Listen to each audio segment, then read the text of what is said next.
사울은 지금 우리가 함께 읽은 본문 말씀에서처럼 블레셋과의 큰 전투를 앞두고 있습니다. 블레셋 군대가 크게 일어나서 이스라엘 백성 사울과 전쟁을 하려고 지금 모으고 있었죠. 모여있는 그 블레셋 군대를 바라본 사울은 두려움을 감출 수가 없었어요. 그 마음 가운데 심하게 큰 두려움을 갖게 되었다라는 것이죠. 그런 사울은 지금 하나님께 이 전쟁을 어찌하여야 할지를 계속 물어본 것을 우리가 지난 시간에 함께 나누어 보았습니다. 하나님께서는 여전히 사울에게 응답하지 않으셨고 대응하지 않으셨습니다. 왜요? 사울은 이미 여호와 하나님께 버림을 받은 종이었기 때문에 그렇습니다. 하나님께 버림을 받았다라고 하는 것, 하나님께서 반응하지 않으신다라는 것, 우리가 하나님께서 사용하시고 하나님의 때를 기다리기 위해서 하나님의 응답을, 하나님의 말씀하심을 기다리는 것과 이미 여호와 하나님께서 우리를 떠나서 우리를 버리셔서 반응하지 않는 것은 엄청난 차이가 있다라는 것, 분명한 차이가 있다라는 것을 우리는 오늘 사울을 통하여서 계속해서 바라보았고, 우리가 하나님께서 말씀하시는 말을 알게 되었습니다. 근데 오늘 사울은 아마 그 정말 마지막 최종적인 모습을 보여주고 있는 것 같아요.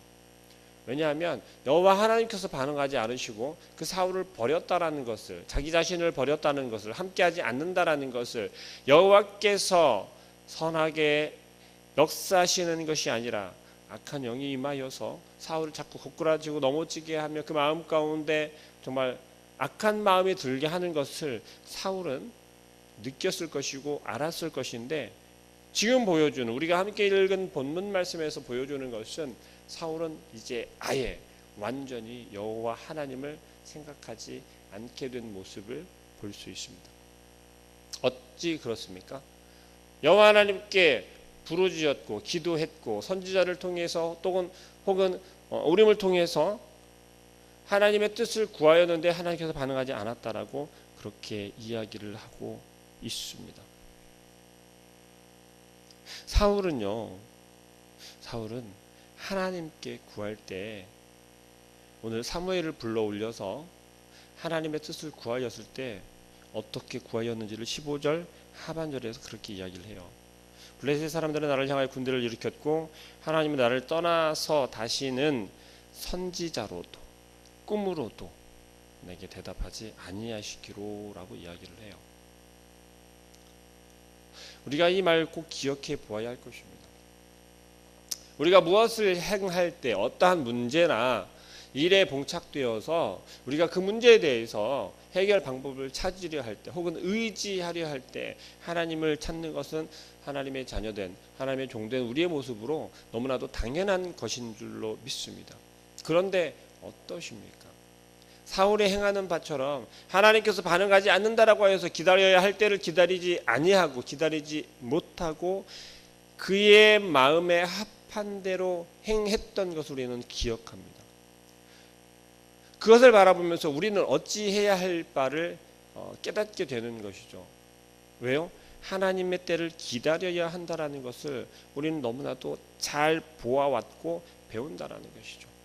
그런데 지금 사울의 모습은 어떻습니까? 여전히 반복되고 사울에게서 보여지는 것은 하나님의 뜻을 구한다라고는 구하지만 그 하나님의 반응하심과 하나님의 말씀하심을 기다리는 것이 아니라 지금 말해놓고 지금 구하여놓고 물어놓고 지금 의지하여야 하는 것에 대해서 하나님께 구하여놓고 즉각적인 반응을 원하고 있다라는 것이죠.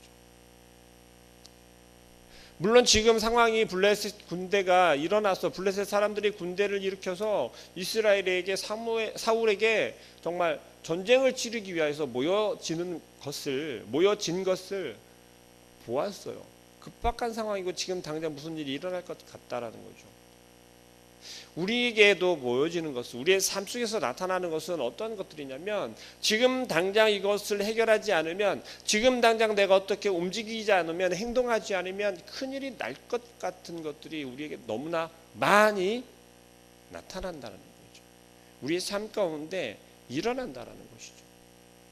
그런데 그것이 정말 지나고 보면 그 순간에 그 당장에 우리가 어떻게 행하지 않아서 큰일이 나거나 우리의 걱정처럼 되어진 것은 그렇게 많지 않다는 것이죠. 결국 하나님께서 지혜를 주실 것을 기다리고 하나님의 뜻을 기다리고 하나님께 합당한 방법을 우리가 기다림에도 충분한 시간이 있다라는 것입니다. 하나님께서 우리에게 즉각적으로 반응하지 않으시는 데는 다 이유가 있다는 것이에요. 처음에 사울에게 반응하지 않으셨을 때 사울에게 기다리라고 그렇게 표현하였고 보여주셨던 것들을 사울은 이미 지나고 나서 계속 후회하는 모습을 우리는 바라보았습니다. 그런데 우리 함께 읽은 오늘 본문 말씀에서는 그 결정을 찍어요. 그 최고점을 보여주고 있어요. 사무엘을 어떻게 불러 올렸습니까? 신접한 자를 찾아가서 사무엘을 불러 올렸다라는 것이죠. 이 또한 우리가 생각할 때 좀 어이가 없는 모습인 거예요. 왜요? 하나님께서 기름 부어 세운 왕이에요. 하나님을 믿고 하나님을 의지하는 민족들에게, 족속에게, 이 사무엘에게 신접한 자라고 하는 것은 같이 있을 수 없는 거였어요. 따를 수 없는 것이고 함께 놓아두지 못하는 거였어요. 그래서 우리가 전장에서 읽었을 때 그랬지 않습니까? 다 내어 쫓았단 말이에요. 이스라엘 가운데서 그 신접한 자들을 전부 다 내어 쫓았어요. 그랬는데 블레셋이 일어나 전쟁을 준비하고 사울에게 이스라엘에게 쳐들어오려고 하는 그 블레셋 사람들을 바라보며 그 두려움 가운데 하나님께 구하였다라고는 하지만 얼마나 구하였는지, 얼마나 엎드려서 하나님을 구하였는지, 하나님께 부르짖었는지는 크게 나타나지 않아요. 그저 하나님께 찾았으나 반응하지 않았고 응답하지 않으셨으니 내가 이제 어찌할지를 몰라 스스로 신접한 자를 찾았다라는 거예요. 하나님의 백성이라고, 하나님의 자녀라고 고백하는 우리 스스로가 지금 어떤 모습을 보이냐면요, 하나님을 믿는다라고 하면서도 하나님께서 즉각적으로 반응하지 않으시고 지금 우리에게 만들어진, 우리에게 놓여져 있는 수많은 문제들과 지금 우리 앞에 닥쳐져 있는 그런 문제들 속에 하나님께서 해결해 주지 않으셔도 저는 다른 방법이 있습니다 라고 이야기하는 것과 다르지 않다라는 거예요. 하나님께서 말씀해 주지 않으시면 저는 다른 방법으로 이 문제를 해결하겠습니다. 내가 하나님의 자녀지만, 내가 하나님을 믿지만 하나님께서 나에게 반응하지 않으시면 저는 다른 방법으로 하겠습니다라는 거예요. 이 말은, 이 생각은 저는 더 이상 하나님의 자녀로 살지 않겠습니다, 하나님의 말씀을 따르지 않겠습니다라고 고백하는 것과 다르지 않다는 것입니다. 사울은요, 하나님께 버림을 받았다는 것을 계속해서 마음 가운데 기억하고 있어요. 알고 있어요. 그러면 그럴수록 더욱더 하나님을 구하였고 온전한 회개가 있어야 되는, 자복하는 모습이 나타나야 하는데 사울에게서는 그런 모습을 찾아볼 수 없다라는 것입니다. 우리에게 극명하게 보여주는 것은 다른 것이 아니에요. 우리가 지금 너무나도 흔하게, 너무나도 쉽고 너무나도 가볍게 여기는 것을 지금 이야기하고 있다라는 겁니다. 그게 뭐예요? 우리는 흔하게도 옆에 김 집사가 어저께 어디 갔다 왔대. 왜? 문제가 있었는데 거기 갔다 와서 해결 방법을 찾았대. 뭔데? 계속 왜 기도하던 기도 제목이 있잖아. 그게 뭐야? 이런 문제가 있었는데 도대체 기도할 때 방법이 떠오르지가 않더니 저기 그 외에 그 뒷동네 그 노란 집 있잖아. 거기 가서 물어봤더니 그냥 신통하대. 우리의 모습 아닙니까? 하나님을 예배하고 하나님을 온전히 내가 말씀에 순종한다고 나는 직분자로 살아간다고 하면서도 우리는 어떻습니까? 세상적인 방법 중에서도 지금 사울이 찾았던 그 신접한 자들과 마찬가지로 점치는 자들, 박수 무당들을 찾아다니면서 하나님의 뜻이 맞는지를 오히려 물어보지 않습니까? 그런 모습들을 우리는 너무나도 흔하게 보고 있고 인정하고 있고 허허허 웃으면서 넘어가지 않습니까?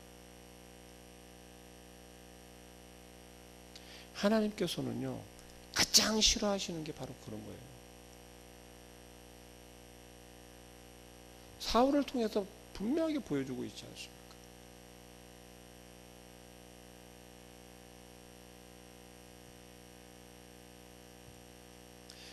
우리가 함께 읽은 본문 말씀에서 사울이 그 신접한 자를 찾아서 사무엘을 불러 올렸어요. 이 이야기를 우리가 15절부터 이 말씀을 가지고 혹 그렇게 이야기를 하는 사람들도 있습니다. 이 신접한 자가 진짜 사무엘을 부른 것이 아니라 사무엘처럼 신통방통해서 사무엘처럼 그렇게 한 것이다 라는 의견을 가지고 있는 분들도 있고요. 신학자들 중에서 그래요. 그런데 저의 견해는 그렇지 않습니다. 저 혼자만의 견해는 아니고요. 몇몇 좀 더 많은, 지금은 더 많은 학자들의 의견이 그런데요. 하나님께서 사울에게 반응하셨다라는 거예요. 왜요? 사울은 이스라엘과 함께 멸망당할 것이고 죽을 거다라는 것을, 그 아들들과 죽을 것이라는 것을 몇 번 이야기했습니다. 살아있을 때 2번이나 예언을 했어요. 사울은 이제 끝났습니다.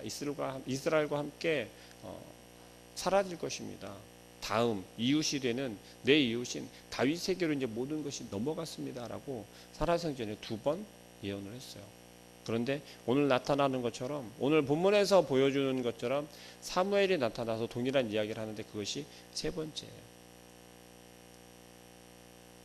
이것은 이 악한 영, 이 신접한 자가 점을 잘 쳐서 신통방통해서 사무엘을 끌어올려서 사울에게 신접하여서 말하고 있다라고 이해하기보다는 하나님께서 사울에게 마지막으로 말씀하시는 거예요. 그 신접한 자를 사용해서 내가 너를 여지껏 기다렸지만 정말 안 되겠다. 도저히 안 되겠다. 내가 예언하였고 사무엘을 통해서 이야기를 한 바가 결국 내일 이루어질 거다라는 것을 마지막으로 이야기하는 거예요. 사무엘의 이야기를 들었을 때 사울의 반응은 어땠습니까? 네. 그것을 슬퍼하거나 걱정하거나 염려하거나 그러한 모습이 그저 자포자기해서 정말 나를 버렸구나 라는 반응이었었어요. 그런데 오늘 본문에서 나타나는 것은 어떻게 설명되고 있습니까? 19절 말씀, 20절 말씀이 그렇게 얘기합니다. 사울이 갑자기 땅에 완전히 엎드러지니, 땅에 완전히 엎드러졌다라고, 완전히 쓰러졌다라고 이야기하고 있어요. 이전에 2번의 사무엘이 살아생전에 사울에게 이야기를 했을 때와는 다른 모습이라는 거죠. 왜요? 이제는 사울이 진정으로 내가 죽겠구나, 내 아들들과 함께 죽겠구나라는 것을 정말 실감하게 되는 모습을 볼 수 있다는 것입니다.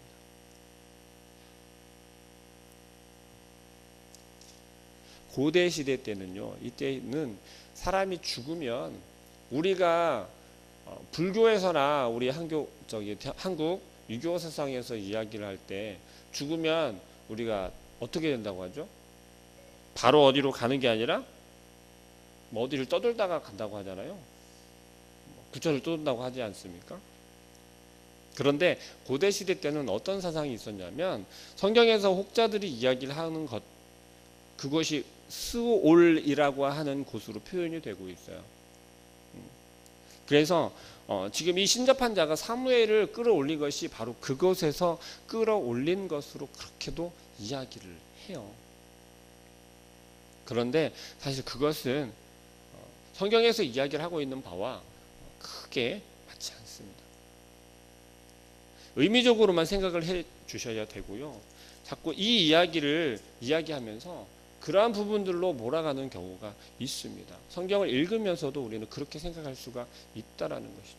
그러나 우리에게 지금 말씀하시는 바는 사울에게 여호와 하나님께서 너는 이제 정말 완전히 끝이 나고 너가 사무엘과 같은 곳으로 갈 것이다라는 것이에요. 나와 함께 있을 것이라고 사무엘이 이야기하는 것은 진정으로 사울이 죽게 된다라는 것을, 그 아들들과 함께 죽게 될 것이다라는 것을 마지막으로 한 번 더 예언하고 있다는 것입니다. 우리는 어떤 것을 따라가야 하겠습니까?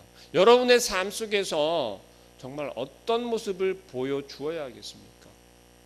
하나님이 바라보실 때 여전히 우리에게 요구하시는 건 다른 것이 아니에요. 우리의 온전한 마음과 우리의 마음 속에서 진정한 마음으로 하나님을 신뢰하고 하나님의 말씀을 따르는 것인 줄로 믿습니다. 하나님께서 우리에게 말씀하실 때, 하나님께서 우리에게 침묵하실 때 그것은 분명한 우리에게 주시는 사인이라는 것이죠. 어떤 사인입니까? 우리가 무엇을 구하고 있는지, 우리의 어려움 가운데 우리가 무엇을 행해야 하는지, 정말로 하나님께 우리의 마음이 향하고 있는지, 하나님을 의지하고 있는지, 엉뚱하게 세상의 방법을 찾아서 그것이 하나님이 우리에게 주신, 우리에게 허락하신 방법이다라고 착각하고 있지는 않는지, 혹은 우리의 마음 가운데, 여러분들의 마음 가운데 두 마음을 가지고 있지는 않는지, 하나님의 말씀이 옳다라고 맞다라고 우리가 고백해놓고 마음 가운데서는 이게 진짜 하나님 뜻이 맞는지, 오히려 하나님이 싫어하시는 그 세상의 방법을 찾아가서 내가 이렇게 말씀을 깨달았는데 이게 맞는 말일까? 뭔가 좀 뒤바뀌어 있지 않습니까? 세상 일에 대해서 하나님께 맞습니까? 물어보는 것이 아니라 하나님의 일에 대해서 세상에다가 이게 맞는지를 물어보는, 거꾸로 되어가는 그러한 우리의 모습을 볼 수 있어야겠습니다. 여전히 하나님께서 우리에게 말씀하시는 것은, 오늘 성경 말씀을 통하여서 우리에게 말씀하시는 것은 무엇입니까? 하나님은 여전히 침묵하고 계심 속에서도 우리와 함께하고 계시다라는 거예요. 우리의 모습을, 우리의 삶을 하나도 빼놓지 않고 다 보고 계시다라는 겁니다. 하나님이 우리에게 침묵하실 때는 우리가 좀 더 인내하기를 원하고 계시고, 우리가 좀 더 엎드리기를 원하시는 하나님의 뜻인 줄을 우리가 깨닫기를 바랍니다. 그래서 하나님께서 우리에게 말씀하실 때 우리가 무엇으로 넘어지고 무엇으로 마음을 빼앗기는지를 잘 알면서도 자꾸만 실수하고 넘어진다는 것이죠. 우리의 마음을 빼앗는 것이 무엇인지를 우리가 잘 알고 있습니다. 너무너무 잘 알고 있어요. 하나님의 뜻을 알고 하나님의 말씀대로 어떻게 하는 것이 그 말씀대로 살아가는 건지도 너무 잘 알고 있다는 거죠. 그런데 왜 그렇게 하지 못합니까? 자꾸만 우리는 세상의 것과 비교하기 때문에 그렇습니다.